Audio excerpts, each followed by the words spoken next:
जो पढ़ेंगे उस वचन को, जो वचन कहता है कि अशुद्ध वस्तुओं को मत छुओ। आइए हम पढ़ेंगे दूसरा कुरंथी की किताब उसका 6वां अध्याय उसका 17 पद। दूसरा कुरंथी उसका 6वां अध्याय उसका 17 पद को पढ़ेंगे। और मैं बोलने के लिए चाहता हूं, आज आप नशे से जकड़े हुए हैं, आप नशा को छोड़ने के लिए चाहते हैं, छूट नहीं रहा है। मैं बोलने के लिए चाहता हूं कि उन्हीं में से एक व्यक्ति मैं हूं जो आपके बीच में प्रभु के वचन को लेकर के आ रहा हूं। मैंने उस आदोषों से छुटकारा पाया और प्रभु ने मेरा उद्धार किया। आपको भी उद्धार की जरूरत है और आपको भी परमेश्वर उद्धार देगा। और यदि आप उद्धार नहीं पाते हैं तो स्वर्ग के राज्य में नहीं जा सकते हैं।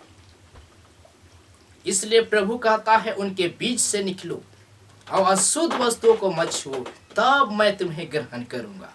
पढ़ेंगे, मैं उनका ईश्वर होऊंगा और मैं उनका ईश्वर होऊंगा, यानी परमेश्वर होऊंगा। हाँ, और वे मेरी प्रजा होंगे। और वे मेरी प्रजा होंगे जी। इसलिए दूसरों के बीच से, इसलिए वो संसार के पापों के भीड़ से अलग हो। हाँ, निकल कर अलग हो जाओ। और उस संसार की भीड़ से जो है अलग हो जाओ, निकल जाओ। आपको एक बात मैं बोलने के लिए चाहता हूँ, हम इसी संसार पर रहते हैं, लेकिन उसके बावजूद भी मैं बोलने के लिए चाहता हूँ, फिर भी हम इस संसार का नहीं है। प्रभु ने मुझे अलग रीति से चुना है, दुनिया से अलग किया है, दुनिया के रिच रंग से अलग किया है। इसलिए हम प्रभु के छाटे हुए लोग, हम अलग व्यक्ति हैं, बिल्कुल अलग व्यक्ति हैं, दुनियादारी से हम अलग व्यक्ति हैं। इसलिए जब पवित्र आत्मा जब इंसान के अंदर में काम करता है, साइंटिस्ट को दिमाग खराब हो जाता है। यदि आप उनसे पूछिएगा चांद कैसे बनाया गया, उसका होश खराब हो जाएगा।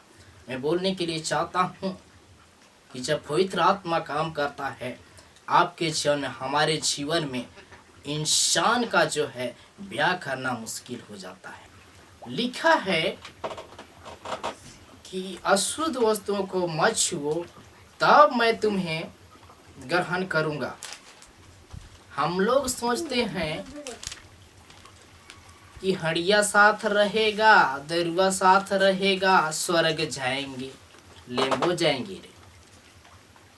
मेरी सादरी ठेठ नागपुरी भाषा को जरा बर्दाश्त कीजिएगा, क्योंकि आप जानते हैं इस बातों को कि झारखंडी क्षेत्र में झारखंडी भाषा का उपयोग किया जाता है, इसलिए कभी कभार निकल जाता है। यदि आप ऐसी भाषा को आप नहीं समझते हैं, आप समझने के लिए कोशिश करेंगे।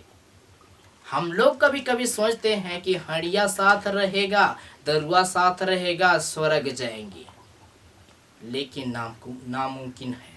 यदि आप देखेंगे शादी की कार्ड में, यदि उसका पिता यानी मर जाता है, आप देखेंगे लिखा हुआ रहता है स्वर्गीय फलाना, स्वर्गीय चिलाना। क्या इंसान को मालूम हो गया है कि स्वर्ग राज चला गया? मैं बोलने के लिए चाहता हूँ, लिखा है कि अशुद्ध वस्तुओं को मत छुओ, तब मैं तुम्हें ग्रहण करूंगा। हम लोग सोचते हैं हड़िया साथ रहेगा, दरुआ साथ रहेगा, स्वर्ग जाएंगे, लेबो जाएंगे रे। लिखा है कि अशुद्ध वस्तुओं को मत छुओ, तब मैं तुम्हें ग्रहण करूंगा, और तुम मेरे बेटे और बेटियां होगे, और मैं तुम्हारा, लिखा है कि पिता हूंगा, मैं तुम्हारा पिता हूंगा। आज आप नशे में जकड़े हुए हैं, आप स्वर्ग के राज्य में प्रवेश नहीं कर सकते हैं।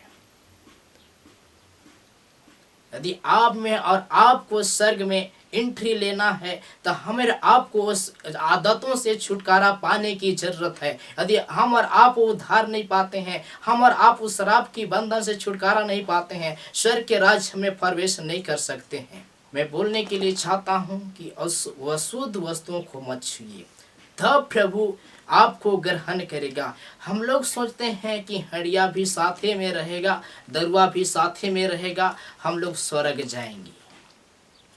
ये आपका गलत फहमी है। बाइबिल बतलाती है, जब आप गलाती 5वां अध्याय उसका 19 को पढ़ेंगे, मतवालेपन लिखा है कि स्वर्ग के राज्य में ऐसे ऐसे काम करने वाले स्वर्ग के राज्य में प्रवेश नहीं करेंगे।